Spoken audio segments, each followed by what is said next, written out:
A high schooler stood in a back alley. There was blood on his face. He was not fighting back. This was not because he lacked ability. He simply swore he would never fight again. A man in a suit walked toward him. He dropped a briefcase of cash on the concrete. The man told the boy to destroy the attackers. He promised that the lawyer fees were already paid. 5 seconds later, 3 grown men were on the ground. The kid had not even broken a sweat. Later that same day, the students were in a classroom. The richest bully in school laughed while he slammed the head of that same student into a desk. By the end of the week, that bully would be crying in juvenile detention. His entire family would be bankrupt. 2 years earlier, 100 trained men circled one teenager in an empty warehouse. The teenager walked out, but the men did not. A metal rod came down on a kneecap. A building went up in flames. A father sold his boxing gym to pay for a lawsuit that was never real. Somewhere at the top of this organization was the Golden Boy of Korea. The Golden Boy appeared on magazine covers. He was a gaming prodigy and a teacher's pet. People thought he was an absolute angel. However, he was quietly running the biggest street gang in the country. By the end of this story, the Golden Boy would be on his knees. He would apologize to the same broken kid he thought he had erased. It is time to tell this story. Let us go back and meet Hanjun Park. Park was a senior at an ordinary Korean high school. He was poor and quiet. He sat in the back of the class. On paper, Park was a complete nobody. A different student walked up behind him. This student grinned like he owned the room. His name was Mogul. Mogul was a rich and loud student. He ran an online store racket out of the classroom. This racket was actually a shakedown. Mogul decided what other students bought and how much they paid. Mogul was the school's tiny dictator. He picked Park as his personal footstool. Mogul grabbed Park by the hair. He slammed Park's forehead into the desk 2 times. Mogul did not say hello. He did not need to. It was just a normal Tuesday. Mogul asked if Park was still broke. He asked if Park's father was still faking phone calls. Mogul said his own father called the gym a running joke at the district office. Park did not move or answer. The other students in the class did not look up. Everyone had been trained to look away. They looked at the floor or their phones. They looked anywhere but at Park. Mogul pulled out a phone and filmed the scene. He laughed and told his friends it would be great for the group chat. Then, Mogul flicked a receipt onto the desk. He said his mother was making him buy limited edition sneakers. Mogul told Park that Park would pay for them by the end of the week. The whole class heard the demand. Nobody moved. Here is the crazy part of the story. 2 years ago, Park stood alone against the strongest street gang in Korea. He made grown adults run. Back then, Park was the person everyone whispered about in underground fighting circuits. He had natural talent and freak strength. His own father refused to teach him martial arts. The father was afraid of what his son would become. Now, Park sat there and took the abuse. People called him broke and a joke because of a promise. In the past, Park had a normal life. His father ran a small boxing gym in the neighborhood. His best friend was named Dongyan Kim. Dongyan Kim was a tough kid with a huge heart. The neighborhood also had a lot of trouble. That trouble had a name called Nexus. Nexus was a nationwide street gang with dozens of chapters. Each chapter was led by its own boss. All of them answered to a smiling teenager named Chansu Kim. Publicly, Chansu was a top student and a gaming prodigy. He always had an angelic smirk in every interview. Privately, Chansu decided which neighborhoods would eat or bleed. Park was 17 and gifted. He decided to fight the gang alone. Park almost won. He beat down every chapter boss they sent. Park wrecked their meeting spots.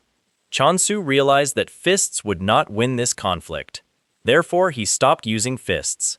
Chansu's lawyers filed a lawsuit. They presented fake witnesses and fake evidence. Nexus members signed statements against Park. They claimed they saw Park attack an innocent group of civilians. The case was airtight. The family of Chansu owned the law firm. They also owned half the judges in the district. Park lost the case. His father had to sell the boxing gym. That old hall was the man's entire life. He watched it go for a fraction of its value to pay a fake settlement. One night, Park found his father on the balcony. The father called an old army friend. He laughed and said business was booming. Then, the father begged for money in the same breath.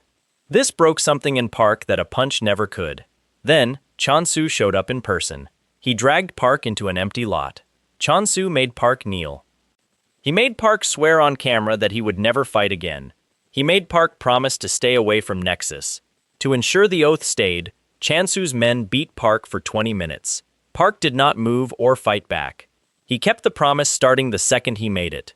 That is the kid Mogul was currently slamming into a desk. Back in the present, Mogul finished his show. He walked out of the classroom laughing with his friends. Park sat up. He wiped the blood off his forehead with a sleeve. He went back to his notebook. The teacher walked in a minute later and pretended nothing happened. After school, Park took the long way home. He did this because Mogul's crew waited on the short way. However, someone told the thugs which path Park was taking. 3 men were already waiting in the alley. These men were not part of Mogul's crew.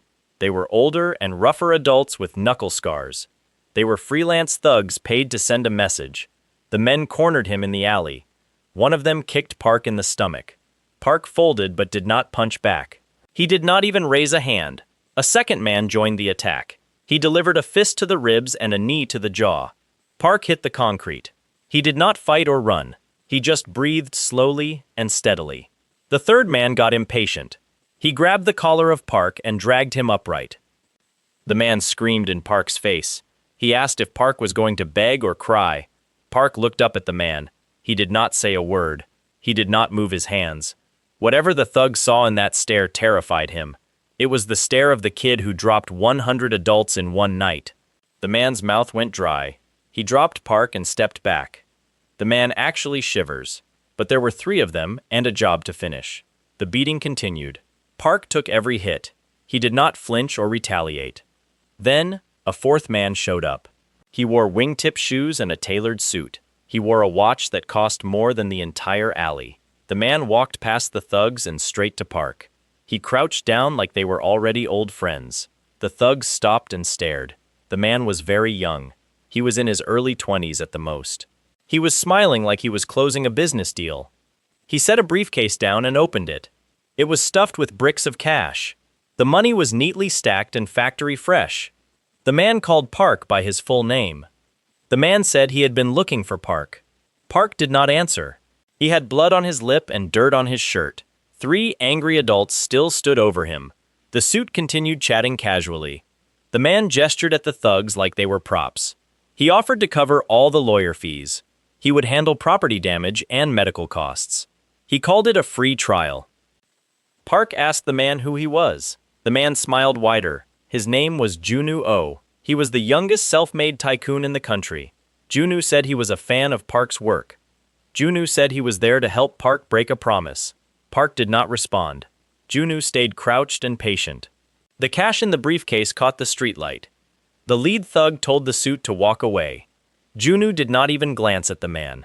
He kept his eyes on Park. Junu said he had been watching Park for 2 years. Junu knew what Chansu did to Park's family. He knew about the lawsuit and the gym. Park's jaw tightened. Junu caught the movement. Junu knew Park's father made him swear never to fight. He said he respected the promise. However, he noted the promise was made with a knife at Park's throat. Park did not choose it. Chansu forced the promise.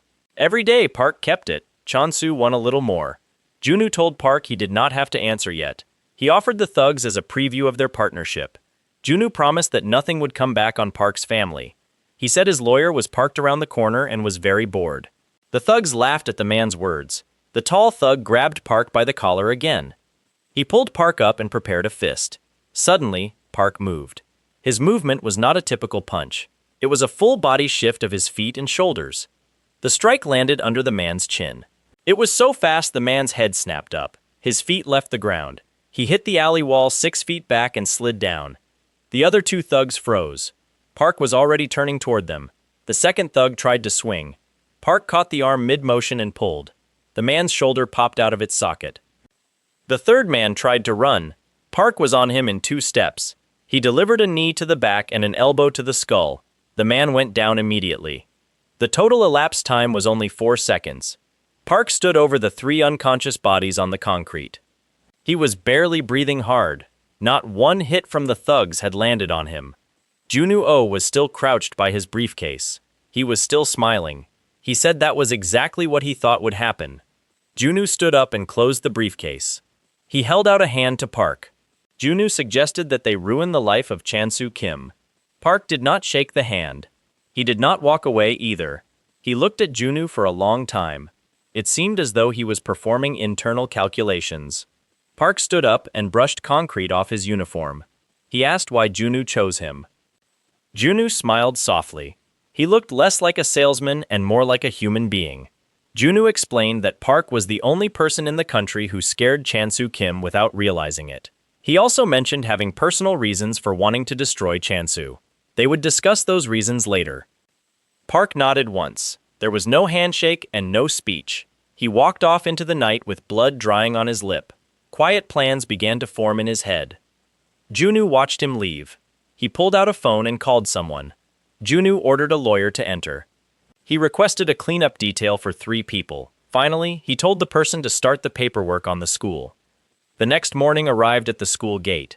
Park walked in looking exactly as he did the day before. He wore the same uniform and had the same slight limp. His face remained blank. Nobody noticed anything different because there was nothing to see. Park sat in the back row of the classroom and opened his notebook. He waited. Mogul strolled in 10 minutes late while sipping a designer coffee. He laughed into his phone about a popular video from the previous day. He spotted Park and grinned. Mogul marched straight over to him. The receipt from the previous day still sat on the desk. Mogul tapped it with one finger. He demanded cash for sneakers by lunchtime. Mogul threatened to film a second video if Park did not comply. Park did not look up. Mogul leaned in close to his ear. He whispered something that would make a normal student flinch. Park calmly closed his notebook and set his pen down. He stood up. The classroom went quiet. It was the kind of silence that happens when everyone feels a sudden drop in temperature. Mogul stepped back in confusion. He asked what Park was doing and told him to sit down. Park said nothing. Everyone in the room understood the situation. Mogul had a backup plan because he came from a wealthy family. A large student with big shoulders sat in the classroom. This student was a real fighter. Mogul had been paying him to intervene if things became difficult. Mogul jerked his chin at the fighter. He ordered the student to attack Park. The fighter stood up and cracked his neck. He started walking toward Park. Park remained still and calm.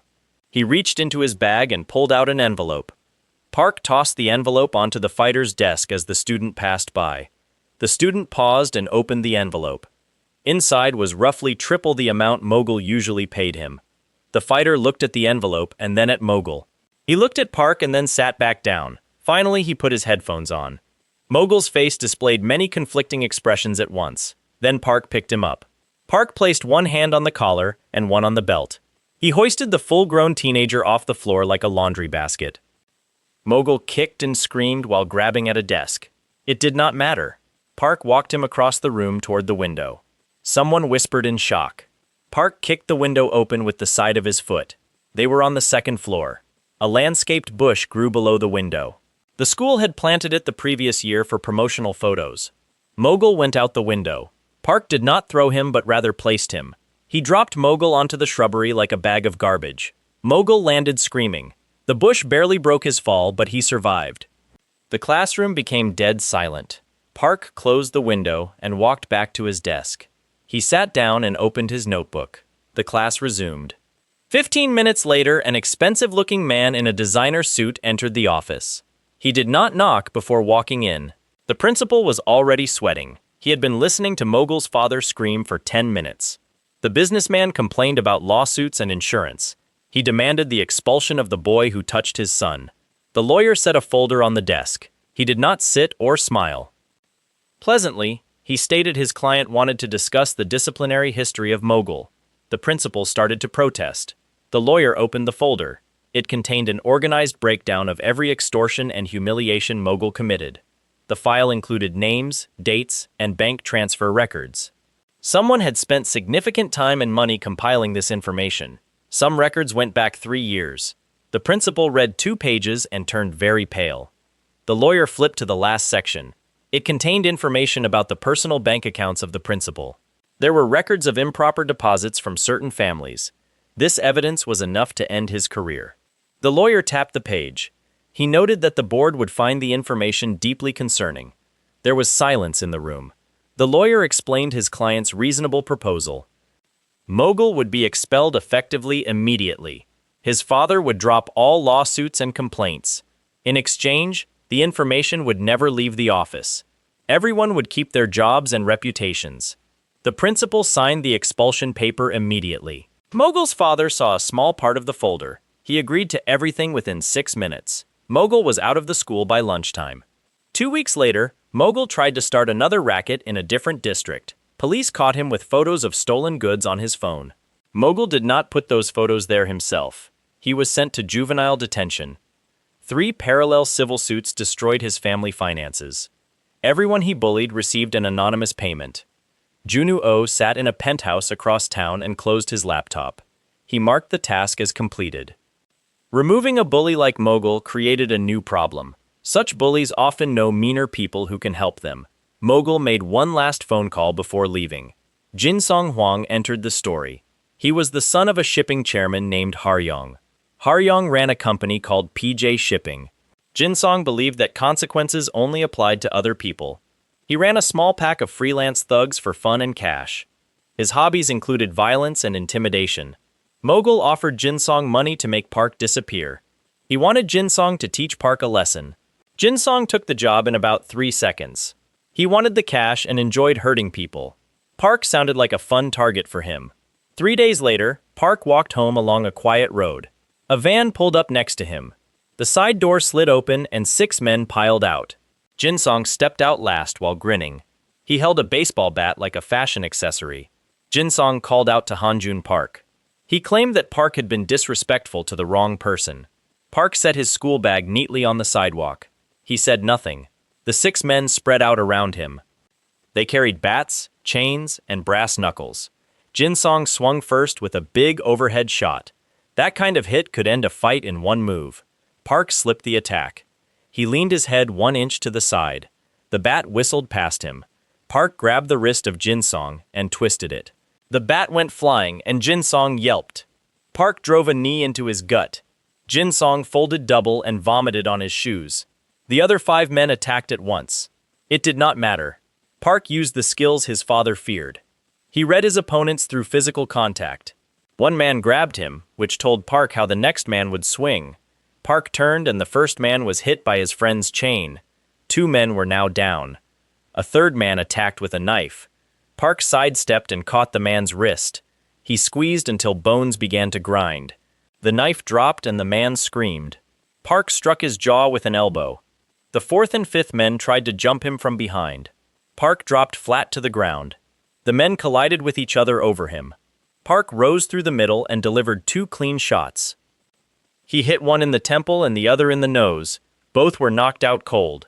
The entire fight took under 1 minute. Jin Song watched from the pavement.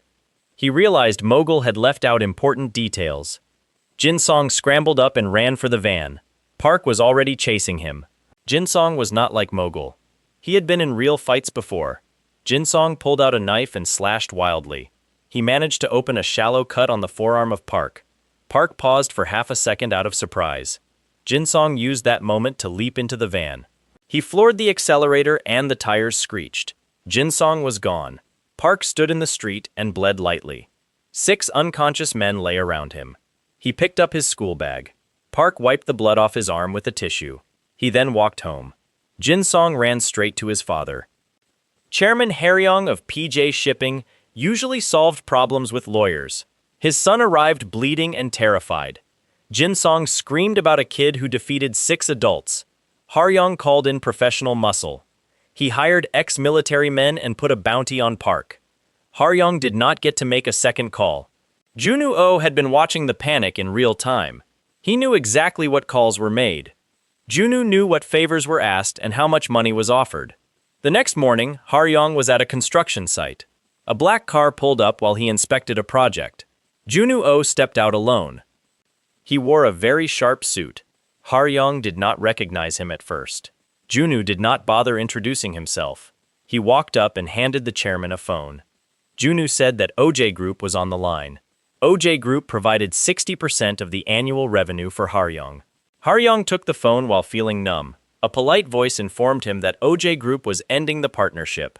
All contracts were now void. Pending shipments were canceled immediately.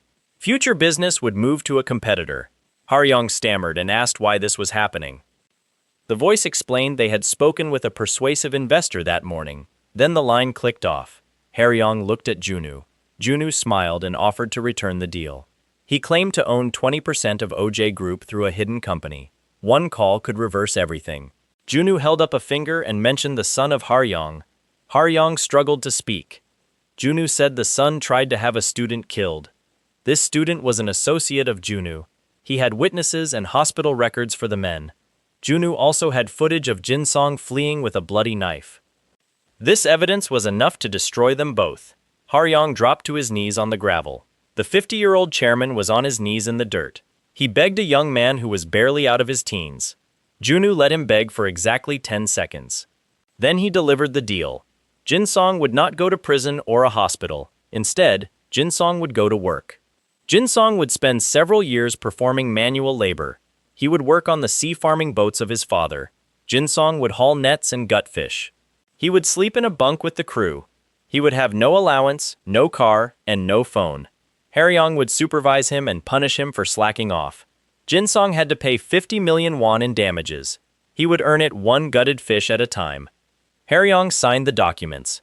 Junu made the important call to the organization known as OJ. All contracts were restored immediately. Business operations resumed as normal. The chairman drove home and woke his son at 4 in the morning. He dragged the boy to the docks while he still wore the shirt from the previous day.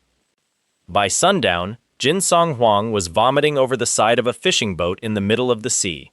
Jinsong was a freelance thug and the son of a chairman. His own father struck him across the back of the head for spilling a bucket. That concluded the first arc of the story. Meanwhile, a smiling teenage magazine model received a phone call in a very expensive apartment. The model was Chansu Kim. One of his lieutenants provided 2 specific names. Those names were Hanjun Park and Junu Oh. Chansu Kim set down his teacup while still smiling. He remarked that the promise had been broken. Chansu then placed his next call to his other lieutenants. He requested a meeting with the full council. He wanted every chapter head in the Nexus organization to attend. Chansu demanded that they arrive quickly. They gathered at a private club located in one of the family properties owned by Chansu. The room featured a large oak table and low lighting. Expensive whiskey sat on the table, but nobody drank it. Chapter heads from every district in Korea attended the meeting. These were rough and older men. Some of them were known killers. All of them stared at the smiling teenager at the head of the table. They watched Chansu as if he were the sun and they were solar panels. Chansu placed a photograph of Park on the table. He informed the group that Park was fighting again. The atmosphere in the room became very tense. Every chapter head in the room recognized the name. 2 years prior, Park fought half the men in this room and survived. Their physical and mental scars were still fresh. Chansu stated that he wanted the matter handled quietly. He wanted it done before the news spread or the wrong people noticed. Chansu tapped the photograph and asked for volunteers. A hand went up at the end of the long table. The volunteer was a lean young man with a sharp jaw and a boxer's build. He possessed the calm of someone who had already decided the outcome. The man was named Insu. He served as the head of the Incheon chapter. Insu was the younger brother of a former Nexus enforcer. That brother had knelt to Park 2 years ago. Insu had carried that shame for 24 months. He had clearly been waiting for this exact moment. Chansu nodded in agreement with the choice. Chansu told Insu to wait. He wanted Park to achieve more victories first. Chansu believed that overconfident heroes were much easier to break. The council meeting then ended. Meanwhile, Junu performed a task more useful than plotting. He drove Park to a rooftop cafe overlooking the Han River. It was a very nice place with incredibly high prices. Junu sat Park down across from a girl who was about their age. She looked like a professional influencer. She wore perfect makeup and carried a designer bag. The girl recorded footage of her latte foam with a phone. Junu introduced the girl as Seo Yan Choi. He described her as their eyes and ears. Choi lowered her phone and grinned at them.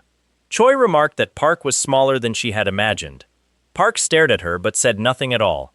Junu cheerfully explained that Park was the strong and silent type.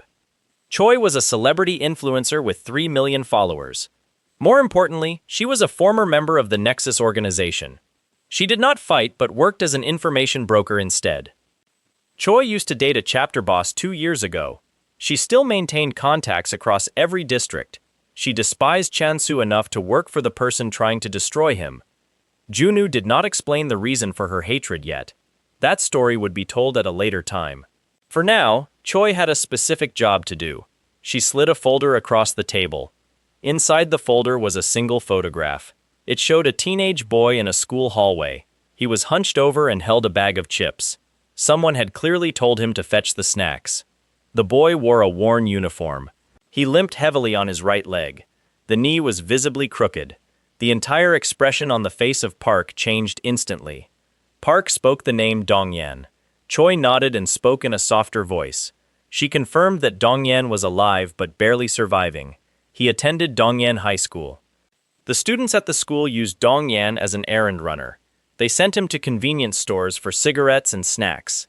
Dongyan followed their orders because his knee never healed properly. Dongyan could no longer fight or perform basic tasks. Park squeezed the edge of the table with immense strength. He was strong enough to bend the material. Junu leaned forward toward Park. He stated that he wanted Dongyan on their side. They needed him before they moved against the Nexus organization. Junu believed Dongyan needed to be part of whatever they were building. Junu also mentioned that he had a very good surgeon on retainer. The doctor could fix the knee if Dongyan agreed to help. Park nodded once but did not trust himself to speak. Junu mentioned there was a complication. He told Park that Dongyan hated him. Park closed his eyes in response to the news. Junu explained that Dongyan blamed Park for everything. This included the fight, the lawsuit, the injury, and his current life.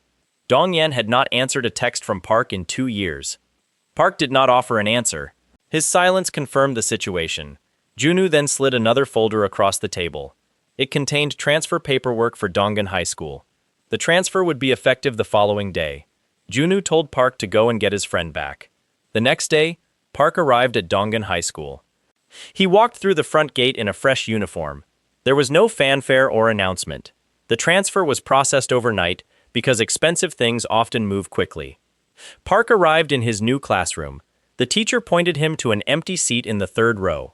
He sat next to a large student who was a known school bully. The bully leaned over as Park sat down.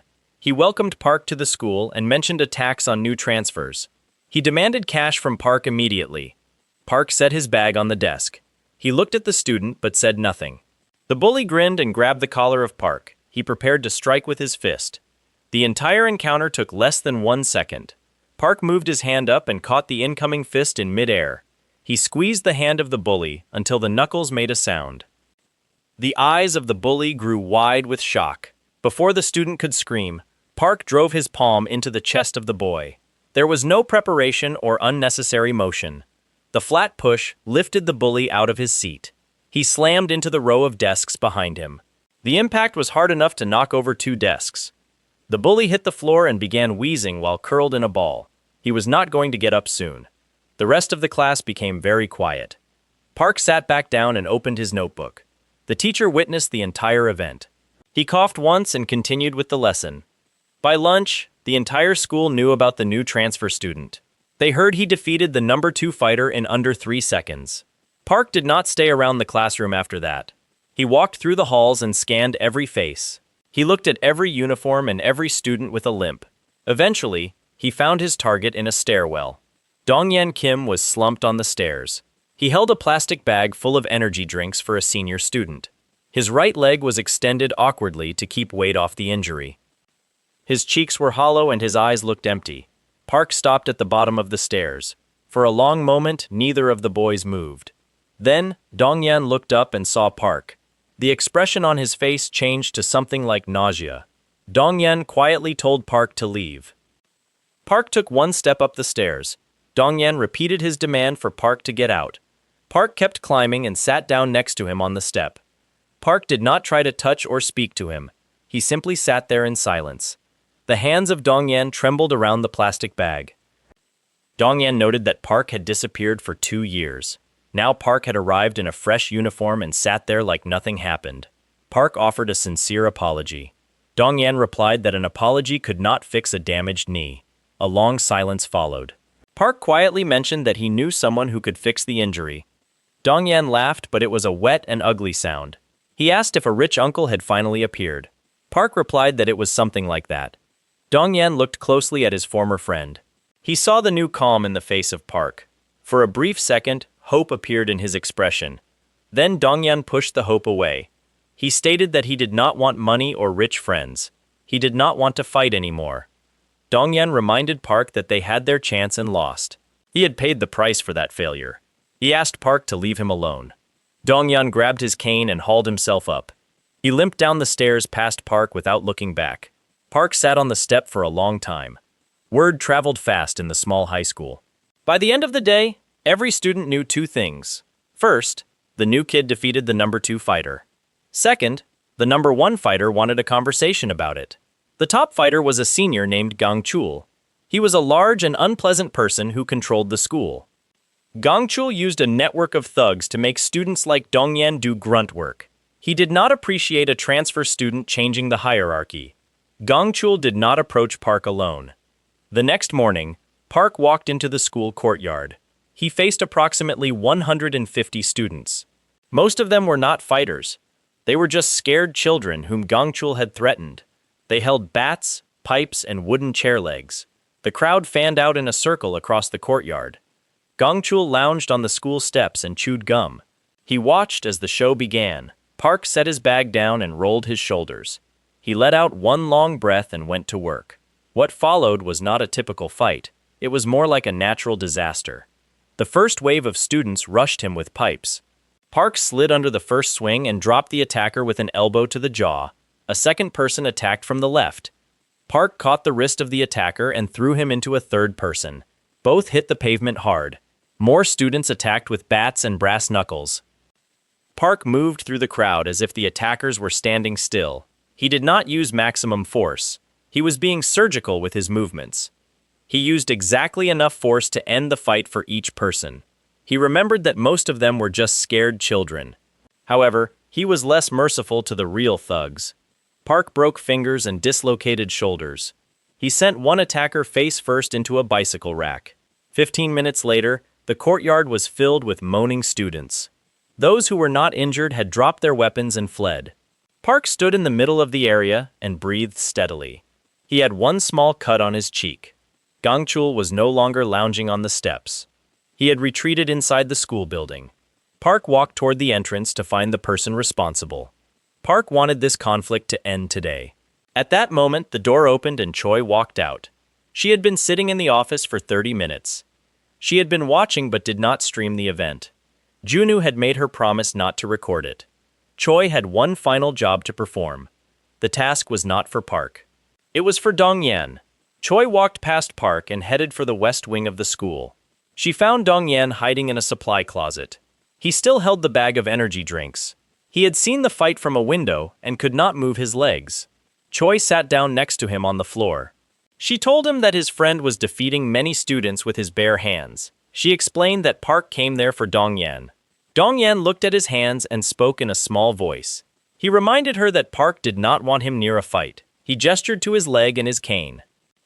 Choi confirmed that his knee was a mess. She also mentioned the doctor who could rebuild it. She explained that Junwoo had already paid the surgeon. The surgery was scheduled for the day after tomorrow if he agreed. Dongyan looked at her and waited for a hidden catch.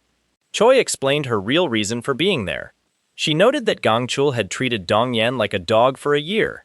Everyone in the school knew about it. Choi predicted that Gang Chul would soon hide in his office. She said that Gang Chul would remain the king of the school unless someone finished him. Park could not be the one to do it. If Park defeated him, Gang Chul would just claim he lost to a monster. Nobody would learn a lesson if Park fought. Choi told Dongyan that he must be the one to finish the fight. He needed to do it with his injured leg and his cane. She wanted him to do it in front of the entire school. She said the school would never forget when the errand boy stopped running. She stands up, walks out, leaves him in the closet. For a short time, Dongyan does not move. Then he throws the bag of energy drinks against the wall. He hauls himself up and grabs his cane. He starts walking toward the west stairwell where Gang Chul is hiding. His pace is slow and painful. He is absolutely determined. Meanwhile, Gang Chul has locked himself in the school disciplinary office. The metal door is bolted. He is on the phone with someone very expensive. Gang Chul is screaming for backup. The door handle rattles, then the rattling stops. Something hits the door from the other side hard enough to dent it. Gangchul stares at the metal. Another impact follows. A crack runs down the door frame. After a third strike, the bolt breaks loose. The door swings open. Dongyan Kim stands in the doorway with a cane in hand. His face is wet and his jaw is locked. For the first time in 2 years, his eyes are actually alive. He steps inside. Dongyan kicks the door shut behind him with his good leg. What happens in that office is brutal. Gangchul will never describe it accurately to anyone. He will not be conscious for most of the event. Dongyan uses the cane like a club. He uses his fists and his good knee. He enters the room with 2 years of stored humiliation. He spends every drop of that anger right there. The fight is ugly and uncoordinated. This is not the fight of a talented fighter. It is the fight of a kid on the ground for 2 years. He has finally decided to stand up. When the fight ends, Gangchul is just a shape on the floor. Dongyan is on his knees next to him. His chest is heaving, his cane is cracked in half, and both hands are scraped raw. Dongyan starts crying quietly. These are not sad tears. They are something else entirely. Park finds him 10 minutes later. Park does not say anything. He just sits on the floor next to Dongyan. Park leans against the wall and stays there. 2 days later, Dongyan is on an operating table in Seoul. He is in one of the best private hospitals. The surgeon Junwoo hired is a legend. This surgeon rebuilds knees for professional athletes and national team players. You see these names on television often. The procedure lasts 6 hours. It involves a titanium plate and ligament reconstruction. The cost would flatten a normal family. Junwoo pays the entire amount in cash. He does not even blink at the price. Park sits in the waiting room the entire time. Park does not eat or sleep. The surgeon finally walks out and says the operation went perfectly. Park exhales for the first time in 6 hours. He puts his face in his hands. Choi sits next to him and pats his shoulder awkwardly. She mentions that having rich friends is very handy. Recovery will take many months. Dongyan will need physical therapy and slow rebuilds. There will be no fighting for at least 6 months. However, the doctor says Dongyan will walk properly again. He will have no limp and no cane. Park nods and stares at the ceiling for a long time. Meanwhile, the fallout is arriving at Donggan High School. The school board chairman is a man named Yun. Yun is a fossil in an expensive suit. He has run the school for 2 decades. Yun has many business connections and political favors. He is angry about recent events. His top student was hospitalized by an errand boy. Meanwhile, a transfer student flattened 150 kids in the courtyard. This number is nearly the entire school population. Yoon calls the police and presses charges. He threatens to expel both Park and Dongyan. He makes a public statement to the papers. This is his full nuclear option. Junwoo answers the nuclear option with a phone call. He sends over his personal lawyer named Min. Min has a briefcase and a very neat haircut. He has no sense of humor about corruption. Min sits across from Chairman Yun and opens the briefcase. Inside the briefcase is a decade of dirt. There are records of kickbacks from construction contracts for the new gym. Min found evidence of bribes taken during entrance exams. There are photos of Yoon at private clubs with dangerous people. Finally, a folder documents how much Yoon skimmed from scholarships. These scholarship funds were supposed to help low-income students. Min lets the chairman flip through the documents. He says his client believes the school needs new leadership. The school needs someone less encumbered by controversy. Yoon's face turns the color of old paper. His mouth works soundlessly for a second. Min continues speaking pleasantly. Min says his client is prepared to buy the controlling stake. Yoon must resign the chairmanship this afternoon. He must announce his retirement tomorrow. All charges against the boys must be dropped. In exchange, the folder stays sealed. The family of Yoon stays intact. He gets to keep his house. Yoon signs everything within the hour. By that evening, Chairman Yoon is officially retired. By the end of the week, Junwoo owns the school. Park expulsion paperwork is quietly torn up. Junwoo now owns the school where his fighters go to class. He owns it because he can. Somewhere else in the city, Chonsu Kim is having a meeting. Chonsu Kim is at a rooftop restaurant with a view of Seoul. This is a very expensive, reservation-only place. The waiters do not make eye contact. Chonsu sits across from Junwoo. Junwoo called the meeting and Chonsu accepted because he was curious. The The two men make small talk over appetizers. They discuss the weather and the stock market. Chonsu compliments the watch Junwoo is wearing. Junwoo compliments the tie Chonsu is wearing. Waiters deliver an extremely expensive bottle of wine. Neither man is fooled by the conversation. Halfway through the main course, Chonsu sets down his fork. He smiles his angelic magazine cover smile. Chonsu says that Junwoo has been busy. Junwoo answers that Chonsu has also been busy. Chonsu mentions Mogul, Jinsong, and Donggon. He calls it an impressive turnaround for a first month. Junwoo replies that he is efficient. Chonsu takes a sip of wine and asks what Junwoo wants. Junwoo considers the question. He says he eventually wants everything Chonsu has. He wants the company, the reputation, and the freedom. Junwoo wants them all in that order.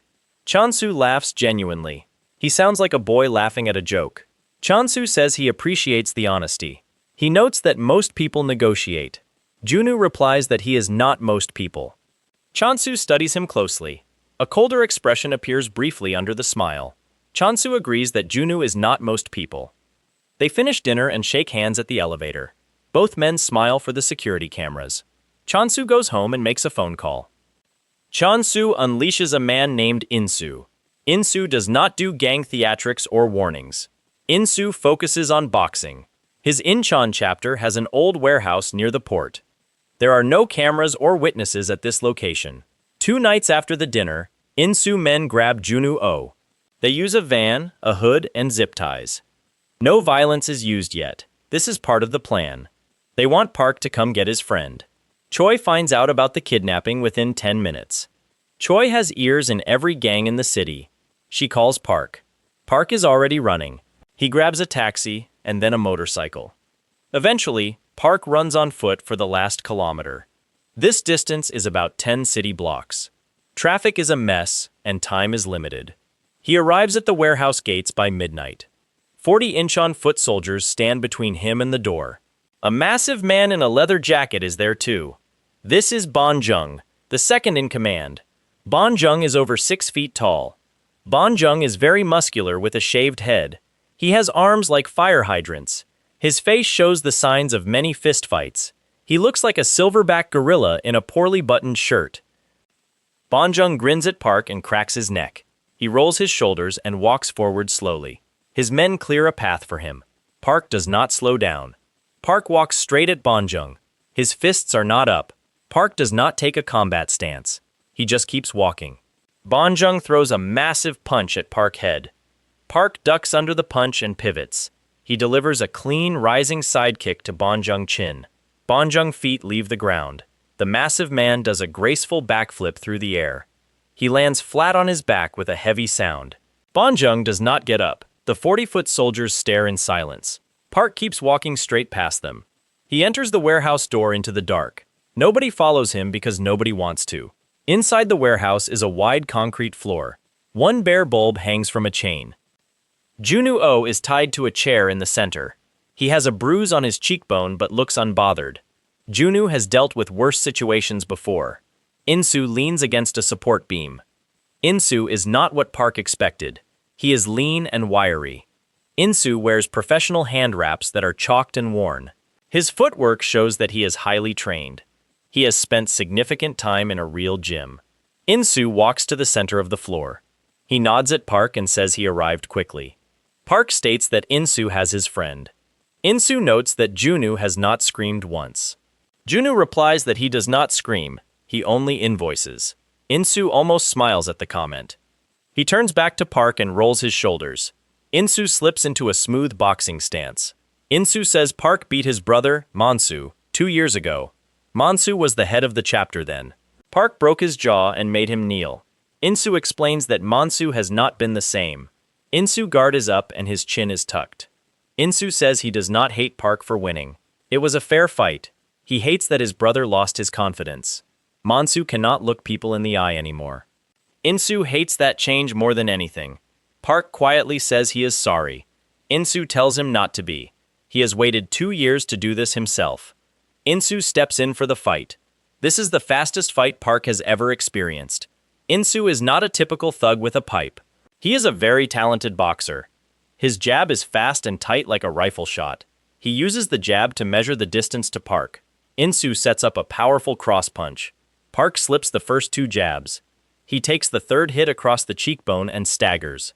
Actual blood lands on the concrete. This is the first time Park has been cut. Insu does not celebrate or smile. Insu resets his position and circles. Then he jabs again. Park begins analyzing Insu through physical contact. Every jab he blocks teaches him something new. He mirrors the footwork of the boxer. Park analyzes the rhythm and the movements in real time. But Insu is very fast. Park is running out of time. Insu hits Park in the ribs with a body shot. Then he throws a hook toward the temple. Park barely blocks it with his elbow. Insu is faster and more trained. Insu is slowly taking Park apart with clean boxing. Park must change the fight to survive. He decides to walk into a punch on purpose. Insu throws a straight right hand. Park does not slip the punch this time. He tucks his chin and absorbs the hit. He closes the distance and grabs the shoulders of Insu. The 2 fighters are chest to chest. Park analyzes his opponent. He realizes that the weight of Insu is always forward. Insu cannot retreat from an inside fight. Park delivers a headbutt. The strike was not clean or stylish. However, it landed hard on the bridge of the nose. Insu's head snapped back. Park drove a knee into the man's liver. Insu folded instantly. Park spun him and pinned him against a support column. He delivered a 2-punch combination. A short hook hit the ribs while a straight punch struck the sternum. This put Insu on the floor gasping for air. The fight lasted under 1 minute. To those watching, it felt like 10 minutes had passed. Insu lay on his back coughing. He stared up at the ceiling of his own warehouse. Park stood over him. He was breathing hard for the first time in the story. Insu closed his eyes. In his head, he saw a flash of his brother from 2 years ago. His brother was kneeling on this same concrete floor. His head was bowed while the whole chapter watched. For the first time, Insu understood the truth. His brother was not kneeling because he was weak. He knelt to protect his men. His brother knelt for a reason. If he refused, Park would have attacked every man in the chapter. Park would have targeted them one at a time. Mansu knelt to save them from Park. Insu had spent 2 years hating that gesture. Now he realized that Mansu did not shame the chapter. Instead, the chapter had shamed Mansu. The men were a weight around his neck. Insu started laughing and then he started crying. He did both at once while lying flat on his back. He covered his face with his hand. He rasped to the room and ordered them to stand down. His men had crept through the warehouse door. They were beginning to circle Park, but they stopped cold. Insu spoke again with a louder voice. He ordered everyone to put their weapons on the floor immediately. 40 men dropped their weapons on the concrete. The sound was like a small avalanche. Insu dragged himself upright while holding his injured ribs. He did exactly what his brother did 2 years ago. He knelt on the concrete and lowered his head. His men watched him carefully. One by one, the 40-foot soldiers of the Incheon chapter dropped to their knees. No words were spoken between them. Park did not enjoy the sight. He did not want their submission. However, he understood why they did it. Park walked over and untied Junu. He helped the man out of the chair. Junu rubbed his wrists and surveyed the room of kneeling men. He sighed and pulled out his phone. Junu asked Insu about the debt they owed to Nexus. He asked about the monthly dues paid to Chansu. Insu remained on his knees and nodded slowly. He stated the debt was 600 million won per month. Junu declared the debt cleared as of tonight. Insu blinked up at him in surprise. Junu scrolled through his phone. He announced that anyone in the chapter under 22 could go to college. He offered to cover full tuition for any accredited university. He also offered to pay for living expenses. Junu told them to email his assistant. The room fell into silence. Insu asked for clarification. Junu confirmed that they were free from Nexus. He promised to pay the debt himself. He explained that the debt was fake anyway. Chansu had invented the debt to control the chapters. Insu stared at him in disbelief. Banjung staggered upright in the doorway while holding his jaw. Every man in the chapter stared at Junu. Insu bowed his head to the concrete. He told them he owed them everything. Insu offered his life and the lives of his chapter. Junu waved him off because he felt embarrassed by the intensity. He suggested that Insu buy him dinner sometime. He asked for a place with good soju. Park allowed himself a small smile. They walked out of the warehouse and into the parking lot. Junu leaned on the shoulder of Park. His side hurt more than he previously admitted. Junwoo murmured that the encounter went well. Park noted that Junwoo had planned the outcome. Junwoo grinned and admitted he planned parts of it. Park asked which parts were planned. Junwoo explained that the debt was real. However, his checkbook was also real. They got into the car and the driver pulled away. The warehouse lights clicked off one by one. 3 hours ago, these men were ready to kill Park. Now they were calling their mothers about college applications. Across town, Chan-soo Kim received a text notification. He set down his teacup. Chan-soo read the message twice. His angelic smile was completely gone. The loss of Insu was a major problem. The Incheon chapter was very profitable and strategic. The port district was a center for smuggling and cash. Losing Incheon was like losing a limb. Chan-soo spent 10 minutes screaming. He screamed into a wine glass. Then he composed himself. Chan-soo Kim did not panic. Instead, he chose to escalate the situation. He called a man named Tae-soo Choi. Tae-soo was the head of the financial arm for Nexus. He ran loan sharks and casinos. He trapped ordinary people in gambling debt. Tae-soo was a cruel man in a designer suit. He often giggled when families begged him for mercy. Chan-soo did not need Tae-soo to fight Park. He needed Tae-soo to hurt the public image of Junwoo. He wanted to drain the cash of Junwoo quickly. The fortune was enormous but not infinite. Tae-soo had a plan to hit the charity work. Junwoo funded recovery programs. This was part of his image as a young philanthropist. Tae-soo planned to seed those programs with his own addicts. He wanted to run smear campaigns from the inside. He planned fake testimonials and leaked recordings. He wanted to show staff members abusing patients. This slow poison would take months to work. By the time Junwoo noticed, the damage would be irreversible. Future moves against Chan-soo would fail in the public eye. Tae-soo was a slim man, but he was not dumb. However, he made one critical mistake. He explained the plan out loud to his lieutenants. He did this in a private casino booth. Choi had wired that booth. Junwoo listened to the audio at 3 in the morning. He sipped black coffee at his kitchen counter. Then he started making his own calls. Junwoo tracked down the biggest names on the roster of Tae-soo. These people were already ruined and broken. Junwoo offered them a way out of their misery. He offered to clear their debts and fund their rehab. He promised to reunite their families. He also offered legal amnesty. There was one condition for this help. The addicts walked into the casinos owned by Tae-soo. They acted as themselves, but carried hidden cameras. They documented rigged tables and marked cards. They recorded loan officers following addicts to the bathroom. They began to burn the operation down. An ex-influencer named Yerin signed up immediately. She had lost her career and marriage in a casino. She looked like she was waiting for revenge. Junwoo also brought in Park. Park had never gambled and did not know the rules. His job was very different. Junwoo took Park through the flagship casino personally. Park wore a fresh suit that fit perfectly. His task was to watch the dealers. The special reading ability of Park worked on hand movements. A dealer palming a card showed movement in the shoulder blades. It was the same as a fighter telegraphing a hook. Within 20 minutes, Park identified 4 cheating dealers. 1 hour later, he identified the pit boss. He soon stood up from the baccarat table. Park grabbed the wrist of a dealer during a shuffle. He produced 3 cards that were not part of the deck. Security converged on him quickly. Junwoo was 3 tables away and filmed everything. Park did not fight the security guards. At that moment, Yerin went live to her 3 million followers. She shared 2 hours of hidden camera footage. The stream reached 1 million viewers in an hour. By dawn, the story was on the morning news. By noon, Yerin was on television.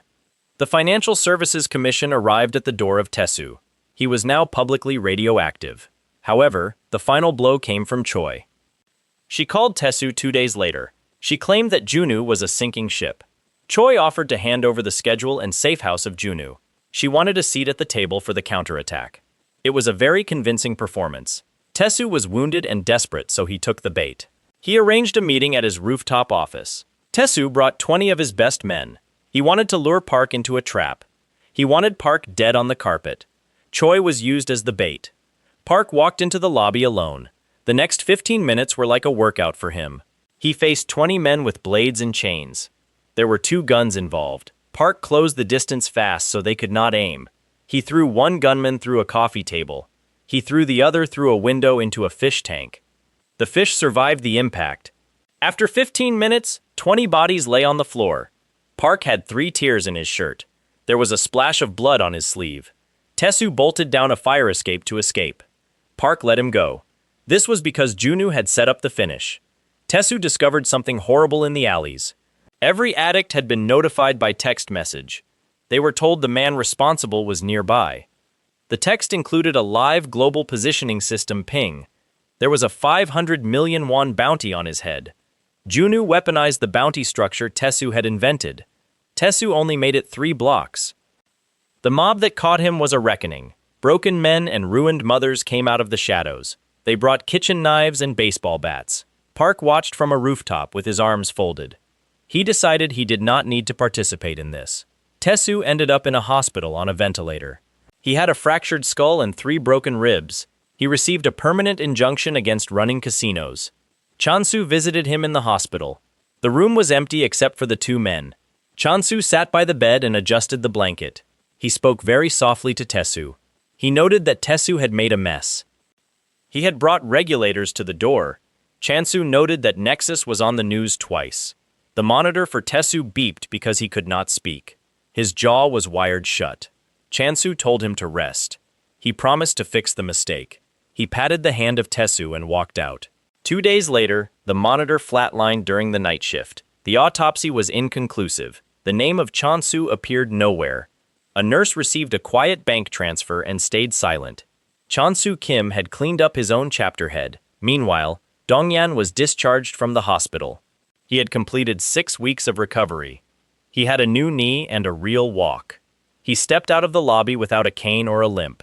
This was his first clean stride. He had not walked like this since he was 16. He walked directly into a small committee of soldiers. Chansu had stationed them there. He wanted to be ready in case Dongyan came out weak.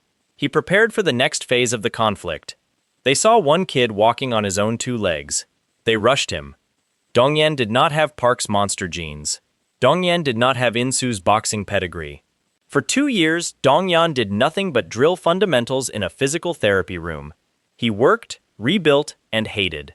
The second his new knee took his weight, he started training again like a man possessed. He dropped 6 of them in about 1 minute. He did not use any flourish. He used grim, mechanical, and obsessive fundamentals. Every strike had been sharpened over 24 months of solo drilling. Someone at a distance filmed the fight on a phone. The video appeared online within 1 hour. Views climbed quickly. By nightfall, the video reached 10 million views. By morning, both Park and Dongyan trended nationally. The story wrote itself. People followed the boy in the wheelchair, the childhood friends, and the mysterious young tycoon. Nexus was formerly a legally deniable social club.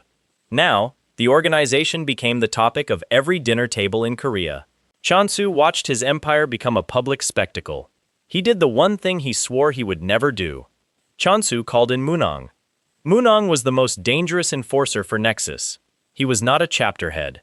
Chapter heads had to run businesses and negotiate with police. Munong was a specialist. He was in his mid-30s, weathered, and obsessive. Munong was a career street fighter. He once beat men that Park's father would have respected. He won purely by refusing to lose. Munong believed talent was a lie invented by lazy men. He spent 20 years proving it by out-training everyone else. Chansu offered Munong a district with full ownership. This would be Munong's own kingdom to run inside Nexus. The price of admission was to kill Hanjun Park. Munong smiled like a man remembering an old hobby.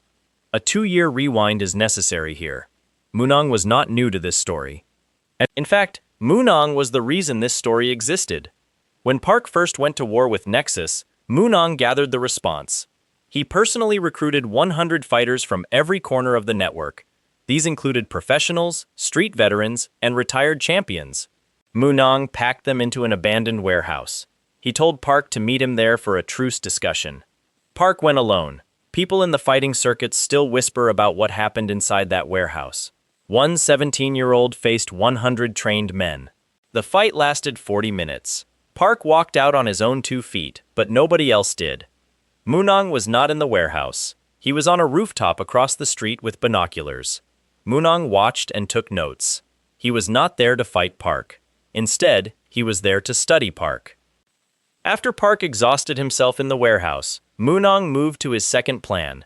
He tracked down Dongyan. Dongyan was 16 years old and had been injured earlier that week. He was walking home alone through a back street. Moonong caught Dongyan from behind. Two men held Dongyan down. Moonong took a metal rod. He methodically shattered Dongyan's right knee in 3 places. The attack was slow and deliberate. No doctor in Korea could reassemble the knee without using titanium. Dongyan screamed for 20 minutes on that street, but nobody came. Then Moonong and his men carried the unconscious boy into a nearby building. Chansu's family happened to own that building. They soaked the ground floor in fuel and set it on fire. The fire department arrived in time to save Dongyan's life. However, the police found evidence that Park and Dongyan started the fire. Chansu's family law firm handled the case for free. The lawsuit that destroyed Park's family came directly from that arson. Moonong was the architect of everything Park lost. He destroyed the knee, the gym, and the promise. Park had never met Moonong face to face. Moonong had waited 2 years for this chance. Moonong staged the trap perfectly. He grabbed a burner phone and called Park directly. He used a line only Junu's inner circle should know. Moonong sent 2 photographs. One photo showed Choi unconscious with her hands bound. The other showed Dongyan unconscious and gagged next to her. Park immediately recognized the location from the blurred window in the background. It was the top floor of an old office tower. The building had been empty for months and was marked for demolition. The text below the photos told Park to come see him.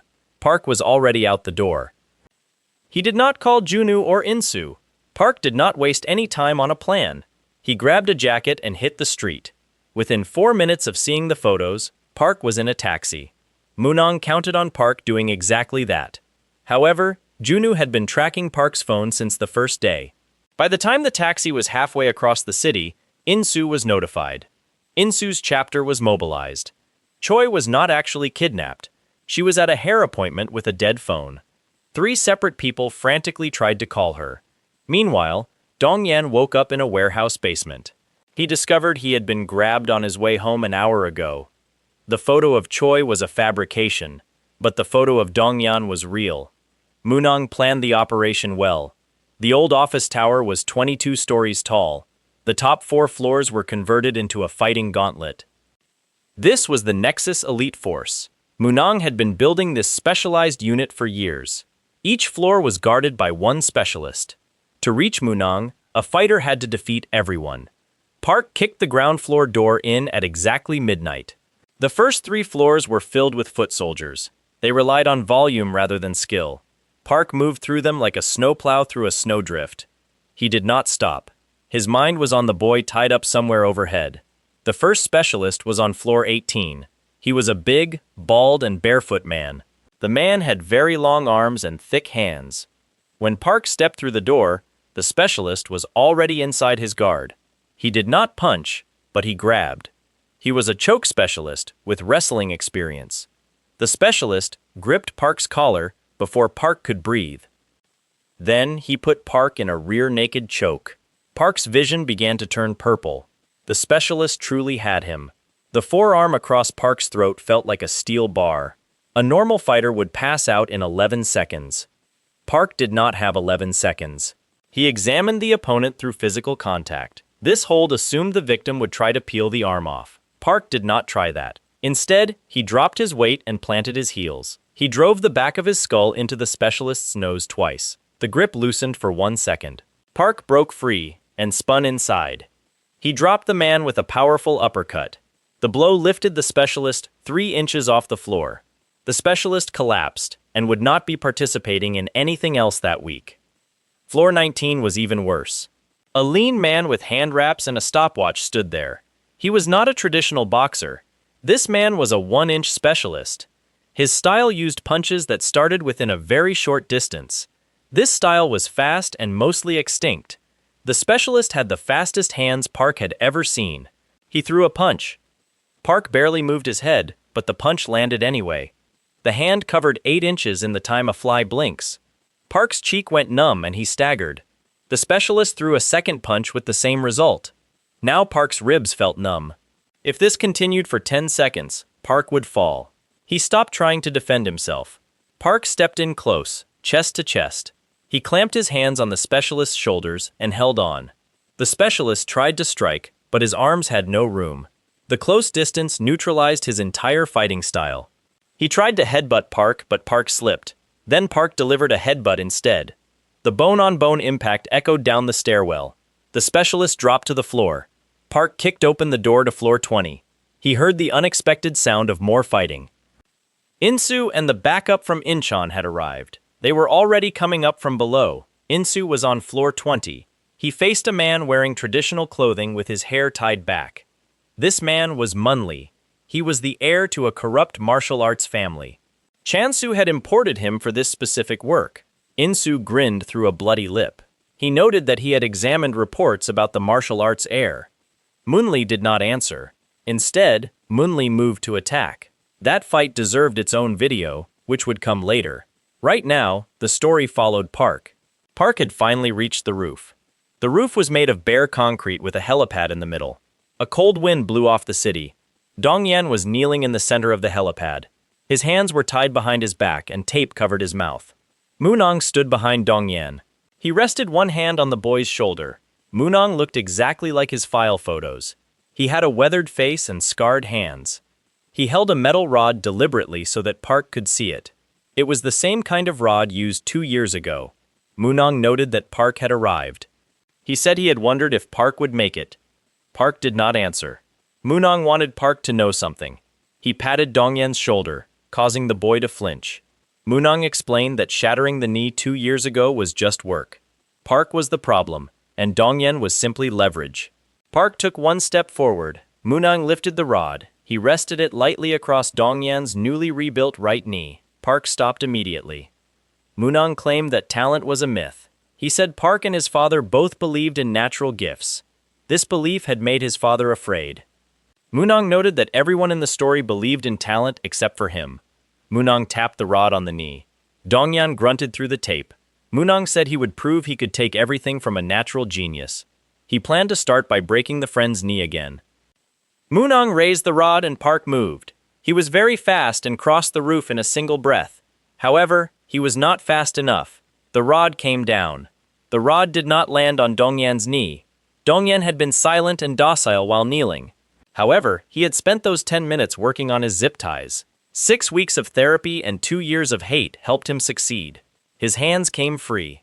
Dongyan rolled forward and away from the rod. The metal cracked against empty concrete. He ripped the tape off his mouth as he stood up. Moonong was off balance for half a second during his swing. Park arrived. He did not target the head or the ribs. Park grabbed the wrist holding the rod and twisted it until it gave way. The rod clattered onto the helipad. Moonong looked surprised for the first time in his life. Park kicked him in the stomach so hard that Moonong left the ground. He hit the concrete on his back and rolled. Then he came up in a wide street stance. He was bloody at the mouth but still grinning. Moonong rasped that Park was strong. He claimed Park was always going to be strong. However, he insisted that strength was never the point. Park did not answer. He was on Moonong before the sentence finished. During the next 30 seconds, Park unloaded 2 years of pent-up rage. He threw every blow he had once withheld from Mogul and Chansu. He released the pain of every blow he took while kneeling. All of this landed on a career street fighter. Moonong had trained for 2 decades to endure such assaults. Moonong remained standing. He bled from his eyebrow, his mouth, and one ear. His right wrist hung uselessly at his side. However, he stayed on his feet and continued smiling. He beckoned Park forward with his good hand. Then Moonong did something insane. He went for the eyes of Park. This was not a strike but a gouge. He led with his thumbs first. He dropped his guard entirely to increase his reach. Moonong believed that taking the eyes of Park would win their war. Talent does not matter to a blind man. Park caught one thumb. The other thumb grazed his cheek and barely missed his eye. Park gripped the wrist of Moonong tightly. He could feel the tendons trying to slide out of place. Moonong laughed. Meanwhile, Dongyan Kim walked up behind Moonong. He held a discarded metal rod in both hands. Dongyan did not laugh at all. Park saw him and met his eyes.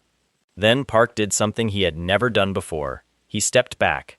He released the wrist and stepped back. This was not the kill for Park. Moonong turned around. Dongyan stood right there. He had replaced his cane with iron. His rebuilt knee supported him. He had 2 years of interest to collect. Dongyan spoke quietly about the medical x-rays. The doctor had shown him 3 separate breaks in the same knee. These injuries came from the same rod. They were delivered carefully so the bone would never set correctly. Munang said nothing. Dongyan noted that the process must have taken a long time. He said the attacker was careful and was not in a hurry. Dongyan lifted the rod. Munang tried to lunge forward. His body and his wrist were finished. His nervous system was failing. He only managed to take 1 step. Dongyan brought the rod down on the right knee of Munang.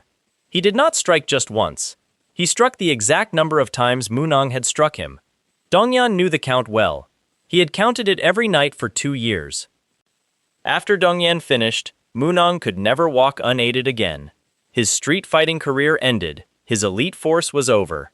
The philosophy of the hard-working man died on that roof. Munang screamed into the concrete. Dongyan dropped the rod. He did not look at it or celebrate. He simply turned and walked back to Park. Park caught him by the shoulder. Neither man said a word. Below them on floor 20, Insu finished his fight with Munli. It was a double knockout that Insu barely survived.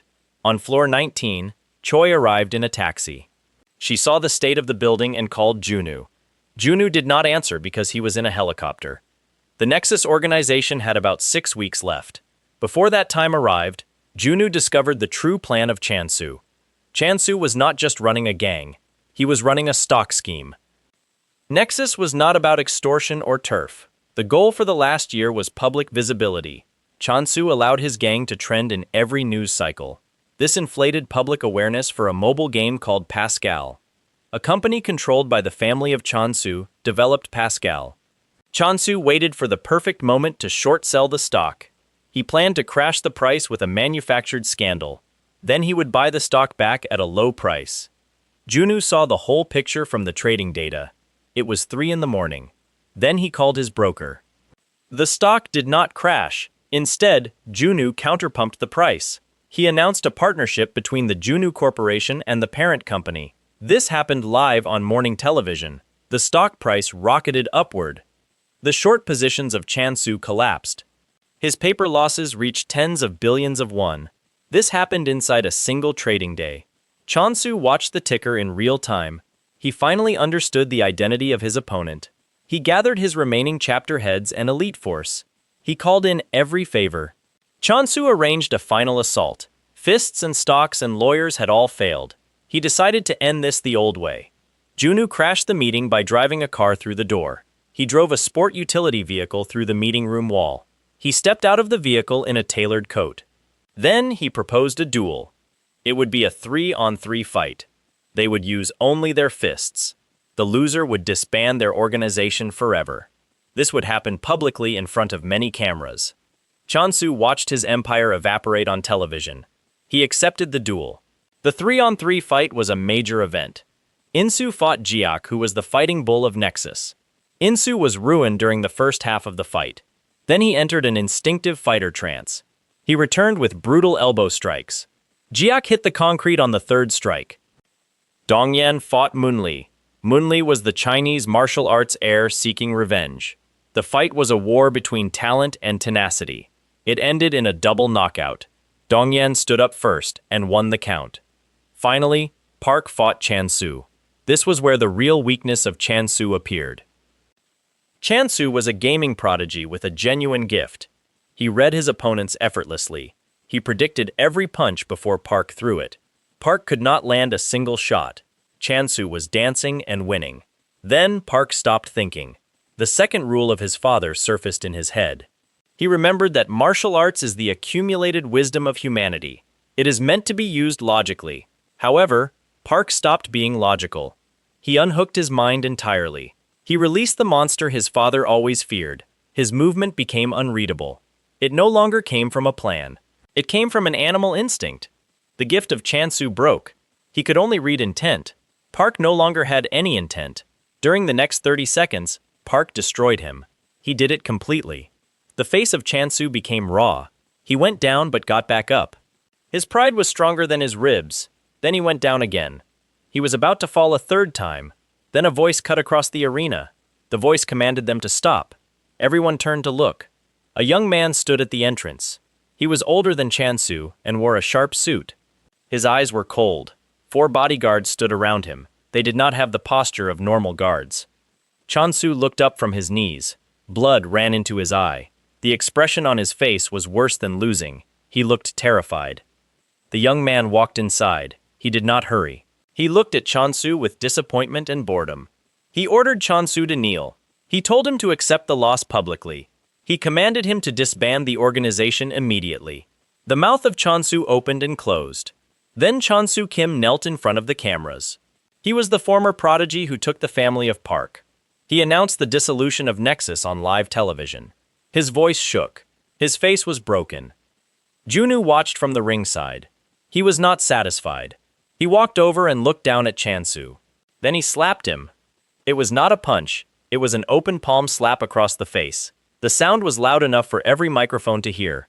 Junu said it was for him and for Hayak. Chansu did not react. He was no longer in charge of his own life. Chansu was never at the top of the organization. The young man in the doorway held the power. His name was Lion Kim. He was the second eldest heir of the Songsan group. Chansu had been his puppet the entire time. Nexus was a project of the Songsan group. Every event was part of a larger 4-way war. Lion turned to leave. He paused at the door and looked at Park. Lion told Park to enjoy the win. He said this was only the easy round. Then he walked out. A month of quiet passed. The father of Park sat his son down. He said it was time for training. He explained that Park was born with monstrous strength. This was why he was never trained as a child. Park now faced the heirs of the Songsan group. He needed to learn how to fight properly. The training was brutal. It ended with 2 rules. One rule was to never fight someone without spirit. The second rule was to use martial arts with honor. He also learned the focused point punch technique. Force was compressed into a single square millimeter of contact. Nothing could survive such a strike.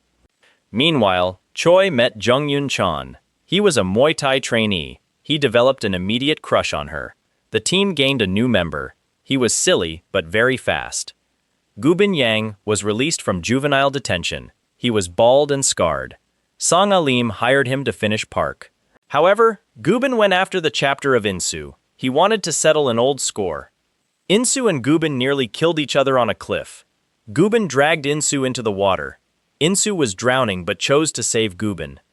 Gubin had never been saved before. 2 seconds later, his partner Donghua knocked him unconscious. Donghua worked for Geo Park the entire time. Geo Park was another heir of the Songsan group. He owned a professional stadium and many athletes. Geo sabotaged the distribution deals of Junu. Junu received a 50 billion won loan from Sang Alim. Junu blackmailed Geo into a stadium duel. They would use only their fists. The winner would take the game business. The loser would leave the industry forever. This led to the roof of the stadium at night. Floodlights illuminated the area. Dongyan and Jungyun faced the goons of Geo. The traitor Donghua was there as well. Donghua used Bonjung as a human shield. He landed a cheap shot on Dongyan. Both Dongyan and Bonjung went down. Bonjung apologized through his teeth. Park arrived late and stepped into the ring. He faced the star athlete. This was an Olympic-level fighter hired by Geo. The athlete lunged forward. Park exhaled slowly. The training from his father uncoiled in one movement. He stepped in on the lead foot of the athlete. His hand traveled 4 inches. His knuckles did not land on the face. They landed through it. This was the focused point punch. The cheekbone of the athlete caved in. His jaw was dislocated. His feet left the mat entirely. He hit the corner post and shook the ring. He did not get up again. Park stood there with his fist extended. His breathing was steady. The stadium was silent. A person watched from a monitor in a private box. It was not Geo or Sang Alim or Lion. He is the eldest brother. His name is Dongho Lee. He is the man who wants to control all of Korea. He is smiling.